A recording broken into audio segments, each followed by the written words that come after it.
You could formally move the motion. Yeah, so I formally move People for Profit motion, which is People for Profit Solidarity, motion to waive the pre-legislative scrutiny requirement on our eviction ban bill, which passed second stage in the Dáil in February of this year, but nothing has happened. It hasn't progressed since then, and we believe it is a matter of urgency that our bill does progress and that we reinstate, either through our bill or if the government want to do it themselves, we'd be more than happy to reinstate an emergency ban on no-fault evictions, which we think is a matter of absolute urgency.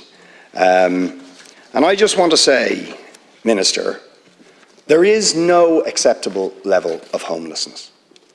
And I really hope the government get that.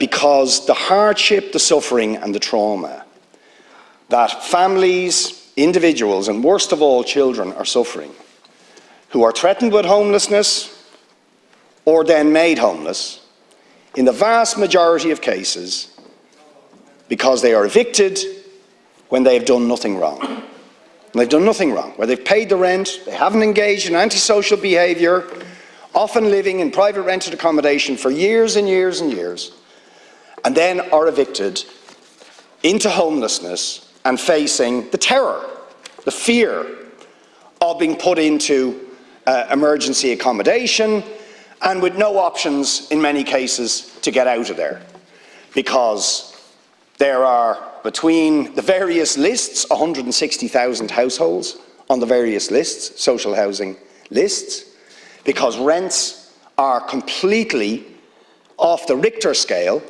totally unaffordable for the vast majority of people. So if you are pushed into homelessness through no fault of your own, you are in deep trouble. You are very, very scared, often with children. Now, 12,800 individuals, of which just under 4,000 are children, suffering that trauma, that hardship, that terror of being homeless. And there is absolutely no doubt that the government's decision to lift the eviction ban has made the situation worse. And to be honest, I find it Orwellian that the government claims this is not the case. So let's just look at the trajectory of homelessness in this country. In July 2014, there were 3,258 people homeless. By January 2020, that had gone up to 10,200, a tripling over those years. The only period where the number of people in homelessness reduced was when the eviction ban was brought in during the COVID pandemic. The only time. And it went from January 2020, 10,200, down to 7,900 between then and May 2021, when that emergency ban was lifted towards the end of the pandemic. So there was a dramatic reduction in the number of people being driven into homelessness during the first ban on evictions during COVID. Ever since then, it has gone up. Now, the government say, well, when we brought in the second temporary ban for a few months in the winter of 2022, that it didn't stop the number of people going into homelessness, therefore it wasn't working. Now, it is true, people continued to enter homelessness, but the vast majority of those did so because they had received the notice to quit prior to the introduction of the temporary ban. So the temporary ban didn't cover them, something we pointed out at the time, that people would still be made homeless during the temporary ban because the ban did not cover notices to quit that are already expired. but it is absolutely clear that the number entering homeless did reduce. The overall figures increased, but the number entering into homelessness reduced. And then, of course, when you made the disastrous decision to lift the second temporary eviction ban, the numbers began to climb dramatically.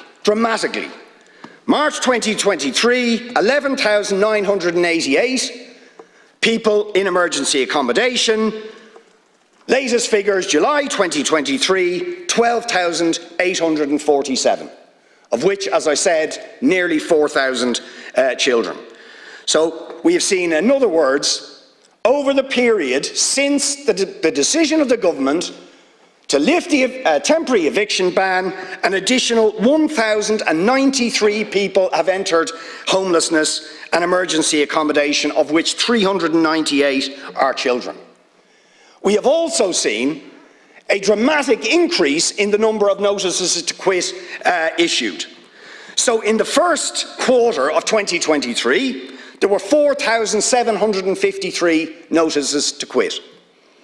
In the second quarter, that had increased to 5,735, a 21% increase in the number of notices to quit, because the government gave the green light to allow people who have done nothing wrong to be evicted. And Peter McVerry, earlier this week, speaking in support of the motion and the bill to reinstate the eviction ban, is predicting that at the current trajectory of people entering homelessness, because in most cases they are being evicted on grounds of sale or other grounds that are allowed by the government, that we will be facing potentially 16,000 families, individuals and children homeless by the time we arrive at a general election. Now that is just shameful. It's disgusting to allow this to happen, for the government to wash their hands and say this is somehow an acceptable level of homelessness, or even worse, to put forward an Orwellian argument which suggests this is somehow improving the situation to allow these evictions because it will encourage more landlords to enter the market. I'll just say finally, one of the arguments the government has made is, oh, if we reintroduce an eviction ban, it will encourage more landlords to leave the market. The CSO brought out figures during the summer which actually showed that compared to the last census, the number of tenancies in this country has dramatically increased. Those figures are considerably higher than the registrations for the RTB, which suggest there's huge numbers of properties being purchased, often on the back of evictions, by institutional investors or by landlords, but who are failing to register with the RTB. You shouldn't be pandering to people like that. You should be doing something about it and ensuring people aren't driven into homelessness.